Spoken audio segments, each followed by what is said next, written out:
Oui, alors Subway, c'est un concept en fait qui se développe 100% en franchise, donc de restauration rapide. Et l'ADN, on va dire, de notre marque, en fait, c'est la personnalisation des sandwichs et des salades de A à Z. C'est-à-dire qu'on choisit en fait son pain, on choisit en fait sa viande, ses légumes, sa sauce. Voilà, donc c'est une personnalisation voilà, à l'extrême qui permet d'avoir soit un sandwich conforme, on va dire, à son régime alimentaire, donc ultra léger si on a envie de faire de l'ultra light, soit un sandwich très gourmand si on a un gros appétit en fait au moment où on vient manger chez nous. Ouais.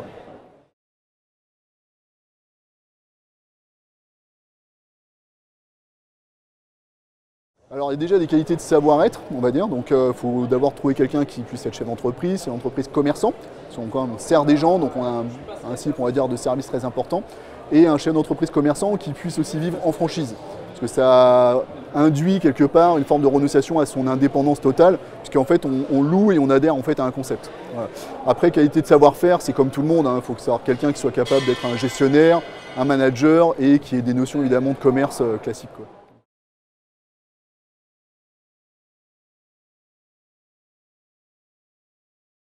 Alors financière, ça peut démarrer à 70 000 euros, mais on est plus sur une moyenne à 100 000 euros aujourd'hui. On a l'intention de développer des restaurants un petit peu plus grands que ce qu'on a eu l'habitude de faire jusqu'à maintenant. Donc évidemment, donc, avec un petit peu plus d'investissement. Donc voilà, en moyenne, on est plus autour de 100 000 euros aujourd'hui.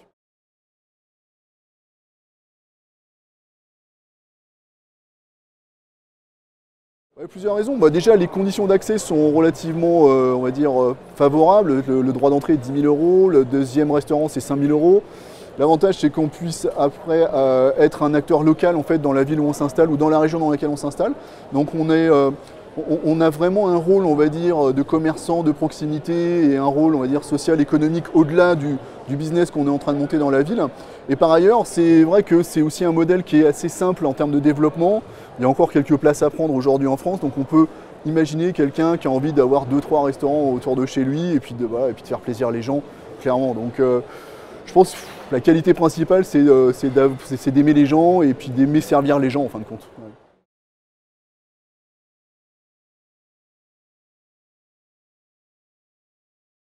Alors il y a avant, après la signature et avant et après l'ouverture. Donc avant la signature, il y a une période d'immersion de 3 jours pour vérifier qu'on est vraiment prêt à faire des sandwichs et des salades sur les 4-5 années prochaines de notre vie tous les jours quasiment.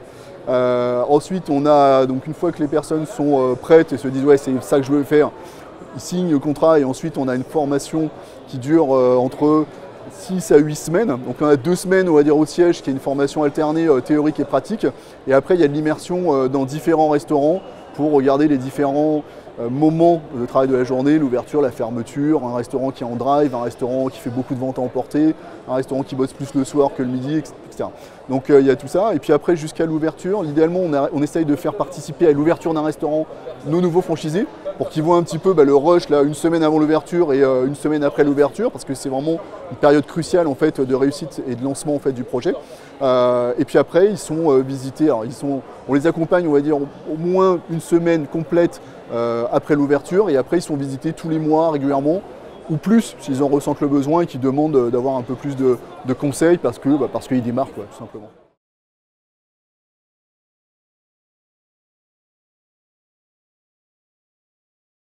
Alors, l'activité de l'enseigne, il y a plusieurs choses. La première, c'est qu'aujourd'hui, on est en train de transformer l'enseigne fondamentalement dans son modèle de développement. Ce que je disais tout à l'heure, c'est qu'on essaye d'avoir des restaurants plus grands, des endroits qui sont plus des lieux de vie, dans lesquels on a envie de se poser, de travailler, avec le Wi-Fi gratuit, avec des écrans de télé où il y a les news qui passent. Voilà. Et surtout de pouvoir avoir un vrai outil de travail qui permette de s'intégrer, on va dire, localement, si on a envie de faire, je sais pas, des réunions avec les entrepreneurs du coin ou avec les commerçants du coin ou les clubs, les associations du coin. Donc ça, c'est vraiment une vraie transformation qu'on est en train d'opérer. L'autre point sur le développement important, c'est le filtre qu'on a mis aussi, qui est beaucoup plus important sur la sélection de nos candidats et sur l'accompagnement. C'est-à-dire que systématiquement, on leur demande de faire une étude de marché pour le projet et de donner le go ou le no-go, eux, en fait, par rapport aux résultats de l'étude de marché, ce qui permet d'avoir, entre guillemets, les deux visions, on va dire, du projet franchiseur et franchisé pour être sûr qu'on est bien sur la même longueur d'onde dès le départ.